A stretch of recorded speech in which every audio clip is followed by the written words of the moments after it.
Welcome to the Cold Hard Facts on Sex Habits. I'm Jenny Kay, and today is part 4 of the 5-part series on Golden Hen Syndrome. And just to refresh your memory, Golden Hen Syndrome is the inability or the difficulty to release with anyone other than yourself. The third habit a man needs to lose is not staying hydrated.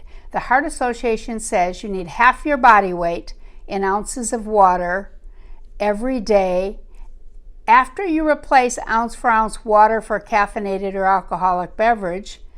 And you need this for cell processing, digestive juices, brain cells, keeping the skin supple, keeping everything where it needs to be in the body. Half the body weight in ounces of water has to be consumed.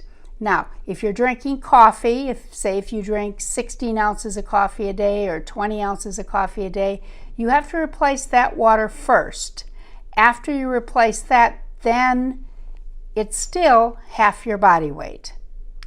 When you're dehydrated, the body gets what it needs when you're sleeping. The first place it takes it from is the synovial fluid in the joints. And sometimes you wake up feeling kind of creaky, or you're feeling like the Tin Man in the Wizard of Oz looking for an oil can. Maybe you're just waking up thinking, gee, I used to jump out of bed and run, and now I'm thinking about where to place my feet because my joints are a little creaky. The second place the body will take the moisture from is up in your back, the large muscles in your back, the trapezius. You'll notice that sometimes you're sitting and you're burning up in the shoulder area, and you have a lot of fatigue up in there in the muscles. The body will take the water there. It'll then go down into the leg muscles, the small and the large muscles in the legs. And maybe you have leg cramps, or maybe you're feeling foot cramps, cramps in your toes in the middle of the night. That's one of the great places that the body likes to take moisture. Another place is the testicles. Do you remember when you were younger and you were releasing with a huge amount of ejaculate and it was coming out thin and runny? And now you're thinking, it's not coming out thin and runny anymore. It's coming out like Elmer's glue, and hopefully not, but wallpaper paste. It gets to that much thicker consistency when you're dehydrated. And there's a lot less of it. When you were younger, it comes out in copious amounts, and now all of a sudden you're maybe lucky to get a teaspoon. And the last place it takes it from is the major organs. It'll take it from the pancreas, it'll take it from the kidneys, and of course lastly is the heart. Signs of dehydration that you want to watch for? Well, first of all, urine. And when you look at your urine, and if it's a bright yellow color or even orange, you're definitely dehydrated. It should be next to clear. A real faint color of yellow is okay, but you don't want, solid yellow urine color coming out when you urinate. You're definitely dehydrated. I mentioned joints, creaky joints, getting up in the morning and feeling the stiffness. That's a sign of dehydration. Maybe midpoint in the day after lunch, you're thinking, gee, I'm really sleepy. Maybe I had too much for lunch. Well, a lot of times it's not having too much food for lunch. It's that you've trained your body over time to get its moisture when you're sleeping. So what it does is it makes you want to take a little nap or have a little power nap, as they call it. And actually, it's the body trying to get more water because it needs the water for its functions. Another sign of dehydration is after dinner, maybe later on in the evening, getting really, really hungry, and your body is saying, food, food. Well, you've trained your body to get its moisture through food if you're not drinking enough water. So instead of you feeling thirsty, it's going to make you want to eat late at night, because the body's going to try to get as much moisture as it can before you go to sleep, because that's less work it'll have to do in the middle of the night. Another sign of dehydration is a lot of times men will go ahead and try to do 100 or 200 sit-ups or crunches, trying to get off that last 2 or 3 pounds in the middle. And the body is a great machine. It knows exactly how to take care of itself. And if you're not giving it the moisture it needs, it's going to hang on to a little excess moisture. and it does in the abdominal cavity. And you'll notice that once you start drinking water and you've been consuming the water that you need for a minimum of 10 days, you'll start noticing that the body will start letting go of that excess moisture in the abdominal area. Caffeine and alcohol aren't the only two things that can help you become dehydrated. Of course, if you're out in the sun a lot and you notice you have a beautiful tan, there's a price to pay for that too. For every hour you're in the sun, you want to supplement your body with some more water. And they say that you need anywhere from 14 to 38 ounces of water for exercise in an hour, depending on what type of exercise you're doing, whether it's basic walking or biking or whatever. But you want to look at the sport that you're doing and look to see how much water you need to replace your body with what you've taken out if you're exercising. The Aerospace Medical Association says that for every hour that you're up in a plane, you need a quarter of a liter of water, a quarter of a liter bottle of water, which is a little over 8 ounces of water for every hour that you're up in a plane. So if you have a 3-hour plane trip, you're looking at another 24 ounces of water. And when it comes to drinking the water, whether you're going to, consume alcohol or caffeine or have extra time in a plane or whatever, my suggestion is to drink the water first. If you're going to have a 12-ounce beer, drink 12 ounces of water first. And you'll notice that you might not want to drink all of that beer. A lot of times we train our bodies to get the moisture it needs by drinking those things that aren't going to help us keep the hydration level that we need. So that's also a key factor. And I think that if you have charted the water that you need and you keep track of your habits, your caffeine and your alcohol, and you kind of have an idea on a daily basis what you really need, it's a lot easier. And then you'll notice that you're not getting the signs of dehydration. Another one I didn't mention earlier is the headache and fatigue. A lot of times people get headaches, or they get lightheaded, or they have a lot of fatigue. And besides the yellow urine and the other things I mentioned, those are things that definitely play a huge part. So let's talk about how much water you really need. Well, a 200-pound man needs 100 ounces of water. Now that's after he's replaced ounce for ounce water for caffeinated or alcoholic beverage. So let's say you're a 200-pound man. You drink 2 8-ounce cups of coffee a day. Okay, so we're up to 16 ounces. And then let's say you have 16 ounces of iced tea. That would put you at having a total of 4 liters a day that you needed in water, because you had a liter in habits, and then you need your 3 liters for your body weight. Or maybe you're 200 pounds, you've got the 100 ounces that you need, and you don't drink coffee. Let's say you maybe get up and you have a Dr. Pepper or 2, maybe 24 ounces of soda. And then from there, you might have a glass of wine, a 6-ounce or 8-ounce glass of wine in the evening. You're still looking at needing about 4 liters of water. Some people don't drink any caffeine at all. Some people drink the 5-hour energy drinks. And if you drink a 5-hour energy drink and that has the equivalent of 2 cups of coffee, then you're looking at needing to count that as 16 ounces. Or let's say you don't drink any caffeine, you don't do any 5-hour energy drinks, but you like to have a cocktail or 2 in the evening before you go to bed. For every 1 ounce of alcohol that you consume, you need to supplement it with 10 ounces of water. So if you're having a 2-ounce drink, that's 20 ounces. Or if you're having 2 1.5-ounce drinks, that's 30 ounces. So you really need to sit down with a pen and paper and calculate exactly how much caffeine and how much alcohol you have so that you can really get an idea of what you need for your water. And sometimes people say to me, you know, I drink a lot of water. I mean, I'm constantly drinking water. I go through a lot of bottles of water. Well, when someone tells me they're drinking a lot of water, I know they don't know how much water they're drinking, because you need to know exactly how many ounces of water a day you consume. It's like medicine for the body. You need to know exactly how many ounces.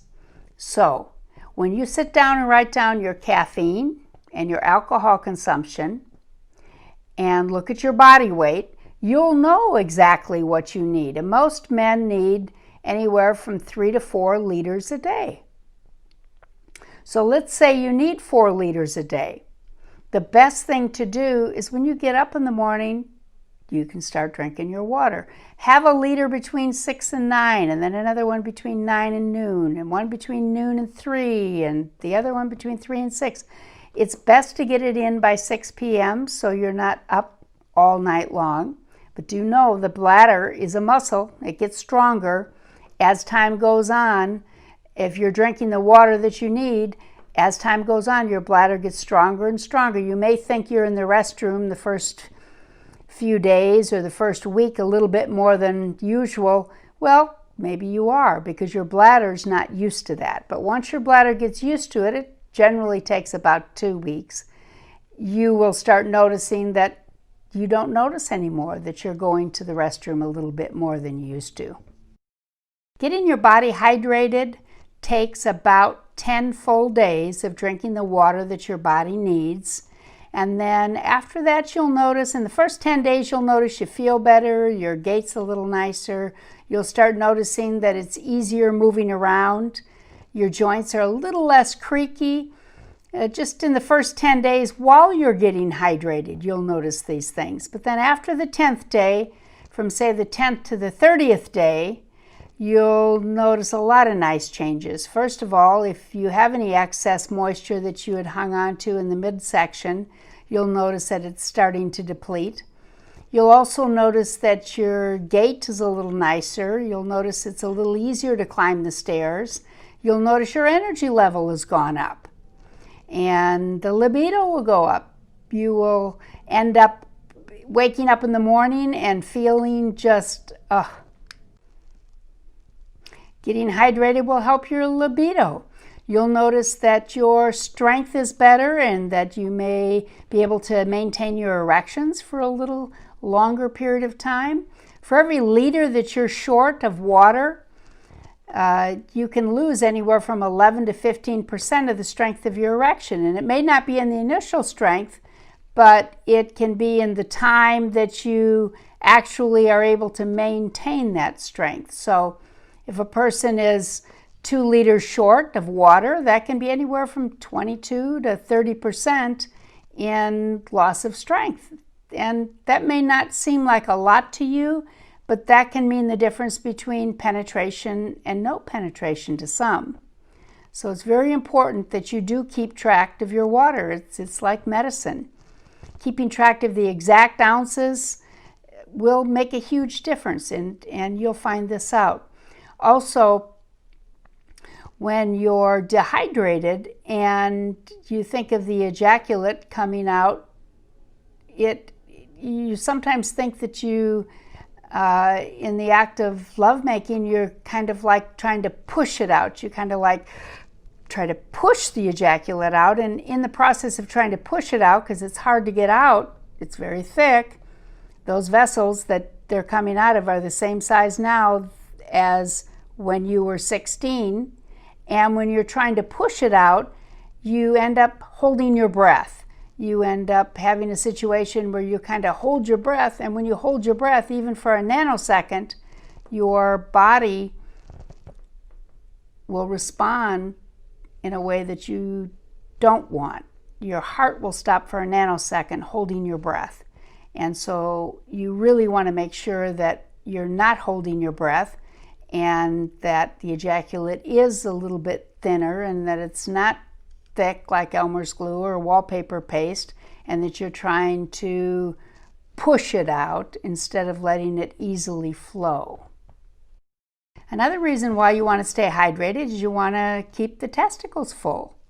I mentioned earlier that that's one of the areas that the body will take excess fluid out of if it needs it for cell processing. So when you're hydrated and you have the testicles as full as they can be, it's great because men have multiple orgasms just like women. A lot of men think they have one orgasm. No, you have one ejaculation and multiple orgasms. Every time you feel that tightening or contraction and then release and maybe a drop or two comes out, every time you feel that tightening and then that release and you have that good feeling, that's an orgasm. And a hydrated male that's 200 pounds should have anywhere from 18 to 22 orgasms per ejaculation if he's hydrated. If he's not hydrated, he's probably going to have anywhere from 5 to 7, 8, 10 if he's lucky. But it cuts it in half. You could double or triple your orgasmic pleasure if you're hydrated. Now that kind of sheds a whole different light on things. So when you're looking at that water, it's great to satisfy your thirst, but it's even better to keep your body ready for performance and for pleasure. And when you're keeping your body ready for performance and pleasure, do understand that, even if a man doesn't have a lot of fluid in the testicles, let's say there may be several other reasons, he still has that sensation. He still has that orgasmic activity that feels wonderful. And there are a lot of different things that play a part in this, but fluid is the greatest. The fluid that you have in your body, the hydration is key. The dehydration and lack of water is the habit that is going to affect everything in your body. Now, I also want to let you know that you're going to have a greater desire once you're hydrated. And when the testicles are full, that signal goes to the brain that says, release me, release me. And you're going to wake up feeling that difference. You're going to wake up knowing that your body is the best it can be. And then I've had people that have come to me and said, I'm hydrated and I've done everything that I can do and I still don't have the desire for sex. Well, in Eastern philosophy, which I do believe in, we have the chakra energy lines, and the sexual and the work energy come out of the same chakra line. So when you're looking at the chakra energy lines and you're looking at the sexual energy and the work energy, if a man is working 60, 70, 80, 90, 100 hours a week and putting all of his good sexual energy into work, he's going to become extremely successful. But at the end of the day or the end of the week, his body is probably not going to be telling him that it's ready for sex because he's exhausted, thoroughly and totally exhausted. And it takes rest. The body needs rest. And it's like I had so many men that used to tell me all the time, I'd come home on Friday and my wife would be ready to go out and go dancing, and I am just so exhausted on Friday night, I can't do anything. Now Saturday morning I'll wake up and I'll be ready to go, but Friday night I'm really tired. And a lot of times people don't understand that when you have a schedule that's heavy in work time, it's going to be a little bit more difficult to be 100% in the work area and be 100% of what you want to be in the lovemaking area all at the same time. Now, that doesn't mean it can't happen, but for a lot of people, they start realizing that, you know, they have times in their life where they go through kind of cycles. A lot of men have told me that times in their life that they were extremely successful in making a lot of money, they didn't have a lot of sex. And times in their life when they were having just a lot of sex, they weren't making as much money. So it is a balancing act. And to get it balanced is key. Desire, strength, endurance, and optimal pleasure are all byproducts of staying hydrated. Well, thank you for joining me today. I look forward to seeing you for our next video. It is going to be on habit number 4. So hit subscribe. You don't want to miss it. And if any of this has made sense to you today, do me a favor, share it with somebody you care about and help them in their journey in life. Blessings to you. Bye-bye.